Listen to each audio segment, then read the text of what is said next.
Hello friends, YouTube channel easy GS में आपका स्वागत है। मैं दीपक कुमार भट्ट देशांतर रेखाओं की विशेषताओं को आज बताएंगे।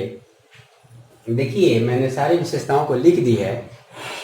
पिछले क्लास में हम लोगों ने इस पर डिस्कशन भी किया था कि लॉन्गिट्यूड क्या है। लॉन्गिट्यूड केवल उत्तरी ध्रुव और दक्षिणी ध्रुव को मिलाने वाली रेखा है। सिंपल भाषा में हम लोगों ने पिछले 2-3 क्लास पहले इसकी चर्चा की थी कि एक काल्पनिक रेखा है, ग्लोब पर खींची गई है। वो तो है ही, जैसे लैटिट्यूड है वैसे ही लॉन्गिट्यूड है। टोटल डिफिनेशन उसका मिलता है, लेकिन लैटिट्यूड जहाँ पूरब से पश्चिम या पश्चिम से पूरब खींची जाती है, वही लॉन्गिट्यूड उत्तर से दक्षिण की ओर खींची जाती है। उत्तर से दक्षिण की ओर खींची जाती है। तो यही बात हमने लिखी है कि उत्तर से दक्षिण ध्रुव, उत्तर से दक्षिण तो खींची जाती है, लेकिन दोनों ध्रुव को केवल मिलाती है।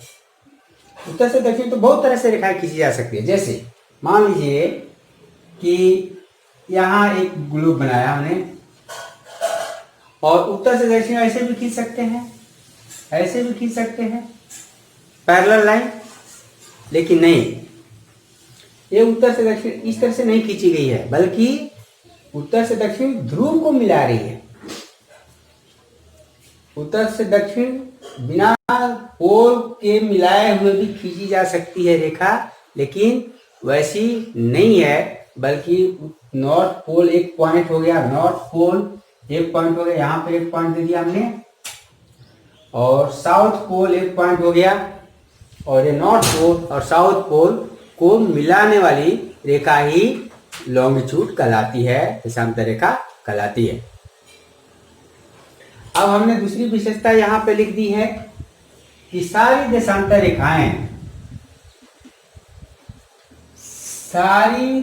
रेखाओं की लंबाई समान होती है।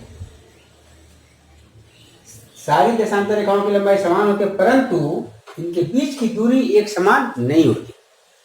सारी देशांतर रेखाओं की लंबाई समान है, क्योंकि एक अर्धगोला का निर्माण करती है।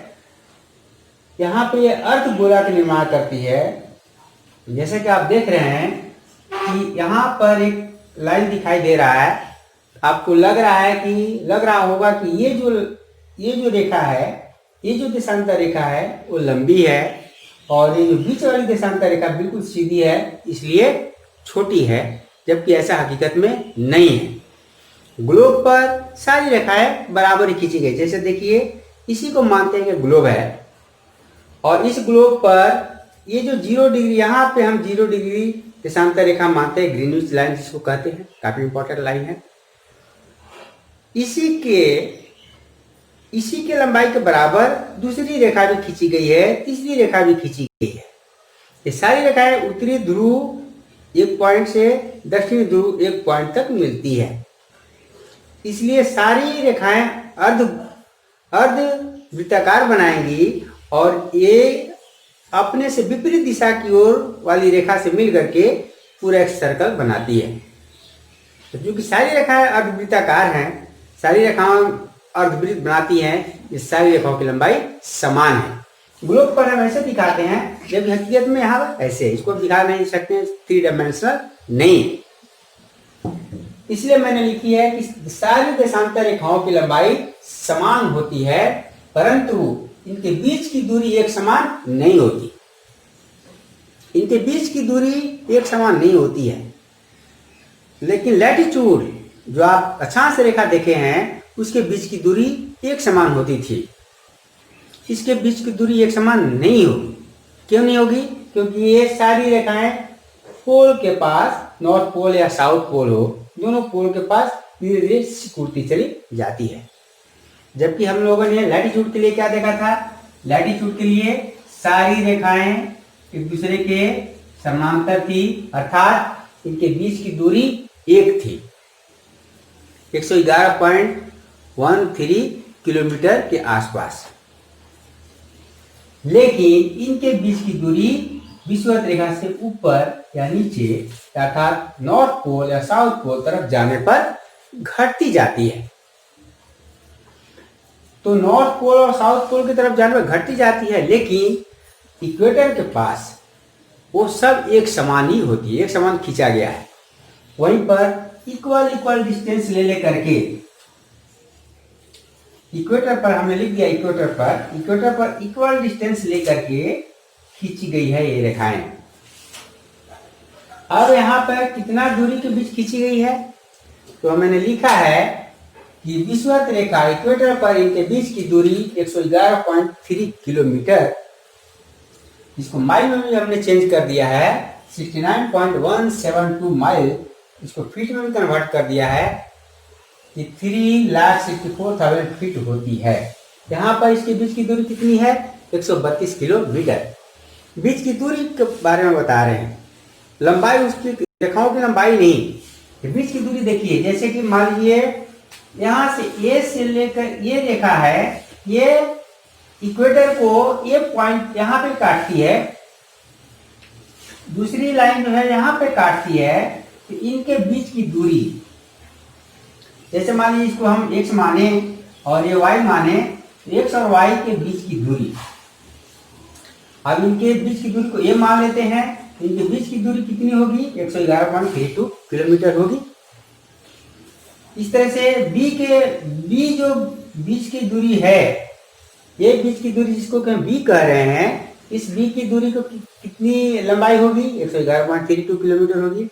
जितनी भी रेखाएं हैं सबके बीच की दूरी बराबर ही होगी, और बराबर होगी तो कितना भी 111.32 किलोमीटर, 111.32 111.32 किलोमीटर।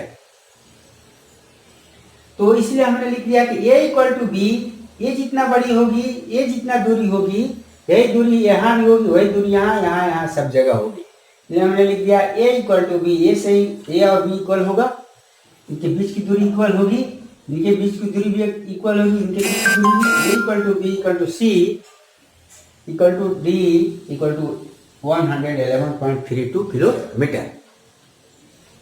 लेकिन जैसे जैसे इक्वेटर से ऊपर की ओर जाएंगे, सिक्योरिटी चली जाती है, जबकि लैटिट्यूड में ऐसा नहीं होता है। लैटिट्यूड हर जगह इक्वल डिस्टेंस की होती है। तो 100 जैसे ऊपर जाएंगे तो सिक्योरिटी चली जा रही है, यहाँ पर और पतली हो जाएगी, यहाँ पर पतली होगी तो कितना किलोमीटर रह जाएगी। तो हमने एक जगह एग्जाम्पल के रूप में इसके लिए प्रस्तुत किया है कि आपको समझने में आसानी हो कि हाँ घटती है तो कितना घटती होगी। तो यहाँ पर तो 111.32 किलोमीटर थी, 40 डिग्री लैटिट्यूड के पास इसकी बीच की दूरी घट करके 85 किलोमीटर हो जाती है, अर्थात 26 किलोमीटर छोटी हो जाती है।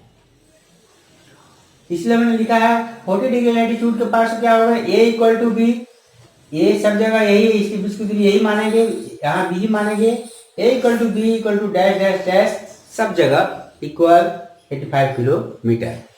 और ऊपर जाए तो और घटेगी, और लास्टली नॉर्थ पोल के पास या साउथ पोल के पास जाकर के 0 किलोमीटर हो जाती है। जो चीजें हमने नॉर्थ हेमिस्फीयर में दिखाई है, उत्तरी गोलार्ध में दिखाई है, वही सिचुएशन दक्षिणी गोलार्ध में भी होता है।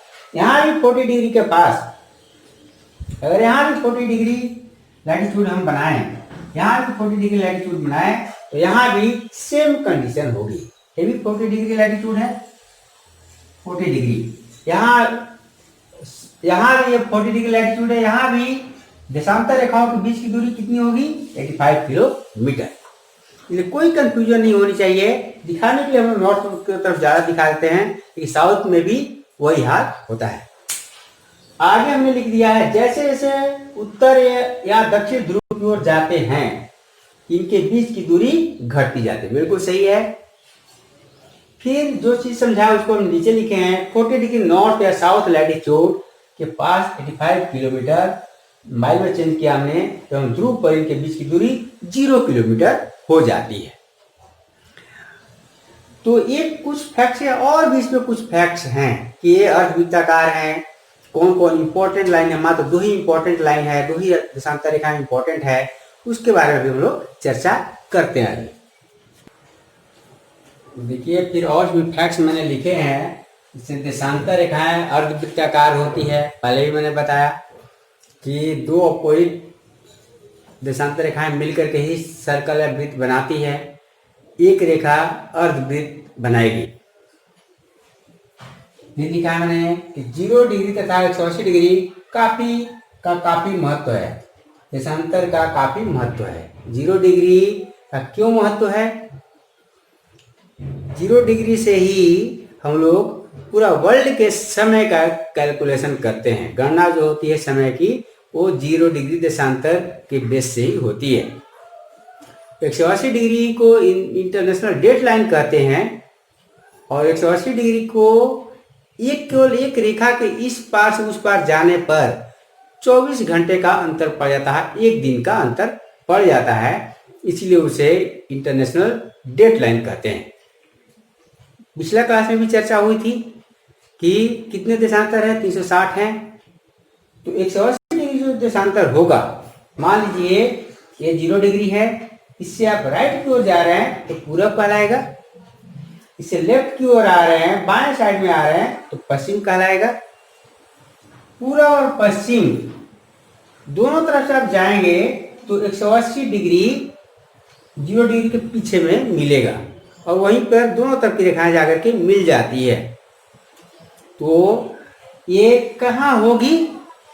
देखिए जैसे कि ग्लोब हमने बनाया था, यहाँ पे 0 डिग्री है, इस 0 डिग्री से राइट की ओर जाएंगे तो पूरब होगा। यहाँ हमने पूरब लिखा, फिर पूरब लिखा, कहाँ तो पूरब लिखा 180 डिग्री के पास तक। फिर आप 0 डिग्री यहाँ 0 डिग्री से लेफ्ट की ओर जाएंगे, बाएं साइड में जाएंगे तो पश्चिम कहलाएगा, वेस्ट कहलाएगा। और हमने डब्ल्यू लिखा वेस्ट 180 डिग्री तक वेस्ट ही कहलाएगा। लेकिन 180 डिग्री जो है वो कॉमन रेखा होगी। 180 डिग्री पर खड़ा व्यक्ति ये नहीं कह सकता कि हम 180 डिग्री पूरब में हैं या पश्चिम में हैं। लेकिन 180 डिग्री के पहले जो रेखाएं होंगी वो पूरब या पश्चिम से डिनोट की जाएंगी। जैसे अब मान ली कि 179 डिग्री लेफ्ट साइड में भी है, 179 डिग्री राइट साइड में भी है। बाएं साइड में और दाहिने साइड में दोनों तरफ 179 दो रेखाएं हैं। तो इस 179 डिग्री लैटिट्यूड को क्या कहेंगे? 179 डिग्री वेस्ट। ये है 179 डिग्री वेस्ट कहलाएगी। देखिए इस 179 डिग्री को क्या कहेंगे? 179 डिग्री ईस्ट, 179 डिग्री ईस्ट। लेकिन 180 जो है दोनों की कॉमन रेखा है। हमने आपको दो दिखाया है, लेकिन आप ग्लोब पर भी देखें 180 डिग्री कॉमन लाइन है। आप इसको हटा भी सकते हैं। एक ही 180 डिग्री एक ही लाइन होगी और उसी पर दोनों तरफ की रेखा जाकर के मिल जाएगी। तो यहाँ पर हमने लिख दिया 180 डिग्री लॉन्गिट्यूड।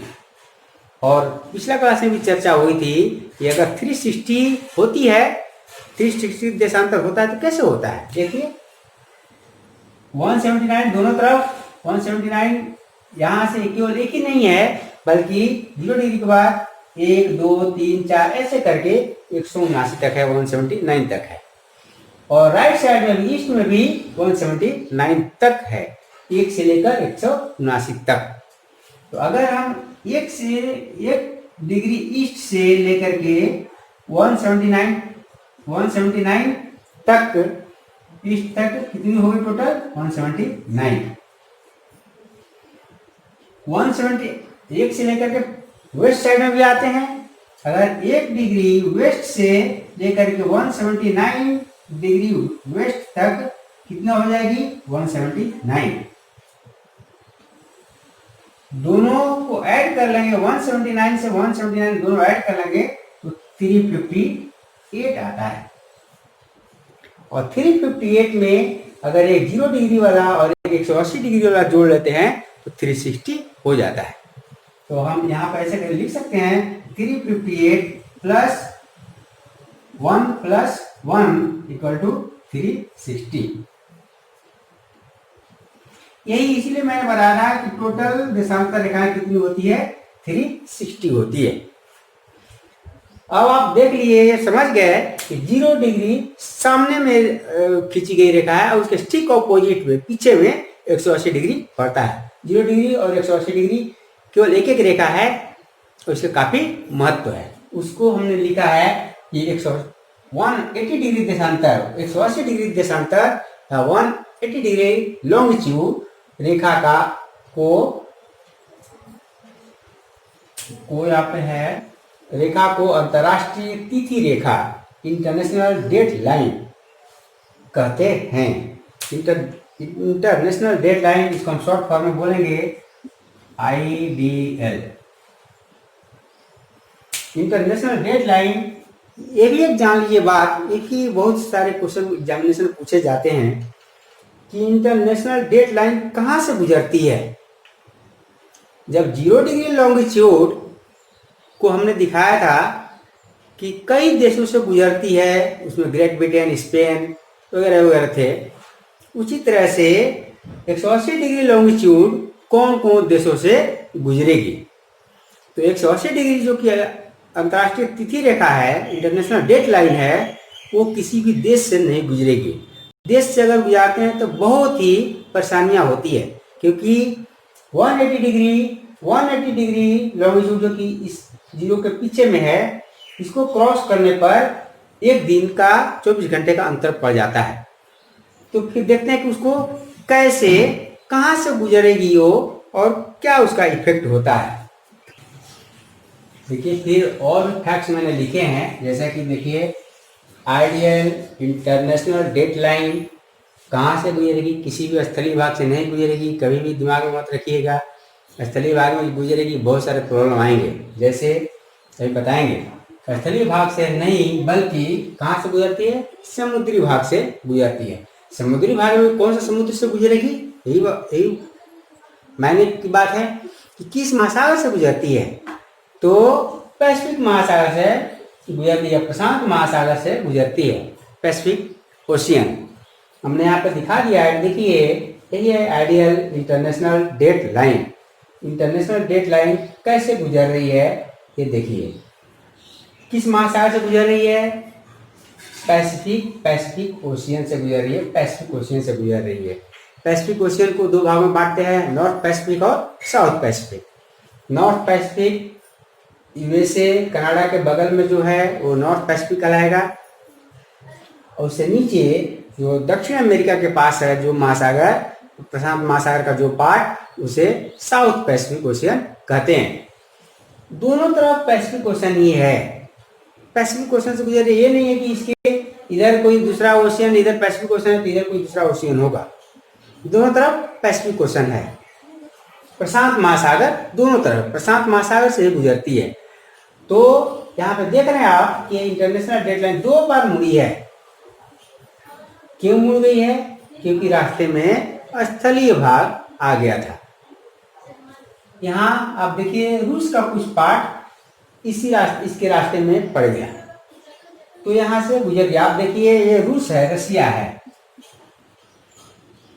ये है रसिया, ये है अलास्का, कनाडा के बगल में है और यूएसए का एक उपनिवेश है। ये अलास्का किसके अंडर में है, यूएसए के अंडर में है।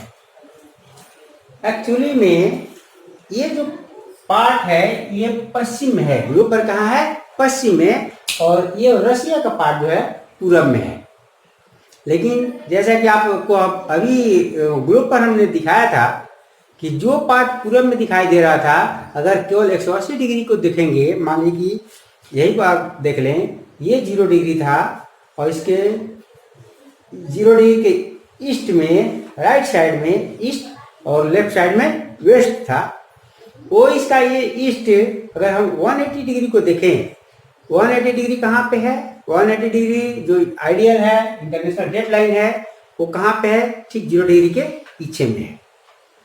तो जब इस पीछे वाला पोर्शन को आगे लाएंगे तो इस 0 डिग्री के ईस्ट वाला बाएं हो जाएगा, ये दाहिने है तो बाएं हो जाएगा, और ये बाएं है, लेफ्ट में है तो वेस्ट ईस्ट में चला जाएगा। देखिए ऐसे, देखिए 180 डिग्री यहाँ पर लॉन्गिट्यूड है। अब ये वेस्ट वाला पोर्शन जो लेफ्ट साइड में था अब ईस्ट की ओर चला गया, और ईस्ट वाला पोर्शन जो राइट साइड में था अब लेफ्ट की ओर चला है।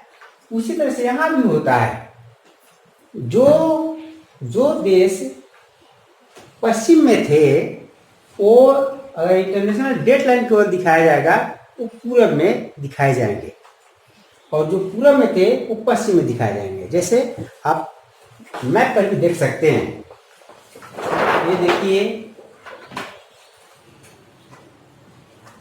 ये है international date line 180 degree longitude, ये है 180 डिग्री लॉन्गिट्यूड। ये यहाँ से मुड़ गई है। क्यों मुड़ गई? क्योंकि यहाँ पर रूस का कुछ आइलैंड, कुछ स्थलीय भाग यहाँ पे सामने में आ रहा था, अदरवाइज ये ऐसे सीधे चली आती। तो मुड़ने का कारण स्थलीय भाग है। अब देखिए, ये इंटरनेशनल डेट लाइन है, इसके राइट साइड में रसिया है, ये रसिया का पार्ट है ग्रीन कलर का। इसके लेफ्ट साइड में, इसके राइट साइड में इधर की ओर देखिए, पश्चिम की ओर जो इसी का कुछ पार्ट वहां पर दिखाई दे रहा है, ये पश्चिम की ओर 0 डिग्री लॉन्गिट्यूड के पश्चिम की ओर कनाडा है और यूएसए है, पश्चिम की ओर है। लेकिन इंटरनेशनल डेट लाइन में पूरब की ओर दिखाया गया है, क्योंकि यहाँ पर अलास्का है, अलास्का आपको दिख रही है, अलास्का का पार्ट है, और यही अलास्का यहाँ भी है। इस 180 डिग्री लॉन्गिट्यूड को यहाँ भी दिखाया गया है 180 डिग्री लॉन्गिट्यूड। आप देखिए, एक्चुअली में रूस पूरब की ओर है, लेकिन यहाँ पर रसिया का पार्ट पश्चिम की ओर दिखाया गया है। यहाँ पर यूएसए कनाडा का पोर्शन पश्चिम की ओर है, लेकिन यहाँ पे पूरब की ओर दिखाया गया है। यहाँ पर देखिए, यही क्या, अगर इस डेट लाइन को, इस इंटरनेशनल डेट लाइन को लें, इसके पूरब में यूएसए अलास्का को दिखाया गया है और पश्चिम में रसिया को दिखाया गया है। इसी बात को क्लियर आपको करना होगा। आप देखिए, यहाँ पर ये लिखा होगा, मैंने इस बात को लिख दिया है, यह सीधी नहीं है, बल्कि 2 बार मुड़ी है। 2 बार क्यों मुड़ी? एक बार तो यहाँ पर भी आइलैंड कुछ मिल गए, रूस का आइलैंड यहाँ पर मिल गया, इसलिए इसको टेढ़ा किया गया। और दूसरी बार नीचे जब आते हैं तो फिजी के आसपास में, या फिर कहें कि इंडोनेशिया के आसपास में भी मुड़ा हुआ है, वहां भी छोटे छोटे आइलैंड हैं जो कि इसके मार्ग में पड़ते हैं। अगर नहीं किया जाता तो क्या होता? अगर इसको नहीं मोड़ा जाता तो क्या होता? सेम इसी रूस के पार्ट से अगर गुजारा जाता, मान लीजिए, सपोज कीजिए कि ये रेखा ऐसे चली आती, तो 24 घंटे का अंतर पड़ता है। आप देखें, इसके पूरब में सैटरडे है और पश्चिम में संडे है। इसको हम लोग अगले क्लास में क्लियर करेंगे। तो 1 दिन का अंतर पड़ जाता है। यहाँ पे बहुत सारी दिक्कतें आ जाती है। इसी जगह पे यहाँ पर कोई बैठा व्यक्ति इधर चलाएगा, उसको 1 दिन का फायदा हो जाएगा। कैसे? अगर मान लीजिए संडे है, संडे को उसने आराम की और अगले दिन मंडे को ऑफिस में जाना होगा, और अगला दिन यहाँ पर मंडे होगा तो यहाँ पर संडे होगा। यहाँ सैटरडे है तो यहाँ पर संडे होगा। एक ही देश में बैठा हुआ, बगल में बैठा हुआ व्यक्ति इधर चलाया तो उसको संडे 2 दिन मिल गया। दूसरी बात है, क्राइम कंट्रोल के भी दिक्कतें आएंगी, एडमिनिस्ट्रेशन संभालना मुश्किल हो जाएगा। क्यों? क्योंकि यहाँ पर बैठा हुआ व्यक्ति क्राइम करेगा, उसको संडे का दिन लिखा जाएगा और फिर इधर चलाएगा उसी समय, तो सैटरडे का दिन में हो जाएगा। इसलिए इंटरनेशनल डेट लाइन को हमेशा ही समुद्री मार्ग से गुजारा जाता है और वो पैसिफिक ओशन से गुजरती है। अब हम लोग अगले क्लास में देखेंगे कि कैसे 0 डिग्री लॉन्गिट्यूड क्यों इंपॉर्टेंट है, 0 डिग्री लॉन्गिट्यूड से कैसे हम समय का आकलन करते हैं, और 180 डिग्री को क्रॉस करने पर, पार करने पर कैसे 24 घंटे का समय बदल जाता है, कितना बदलता है। इससे कम से कम 2 रेखाओं से लॉन्गिट्यूड, 180 डिग्री लॉन्गिट्यूड और 0 डिग्री लॉन्गिट्यूड से कम 2000 से ज़्यादा क्वेश्चन बनेंगे, जो कि हम लोग अगले क्लास में देखेंगे। Thank you.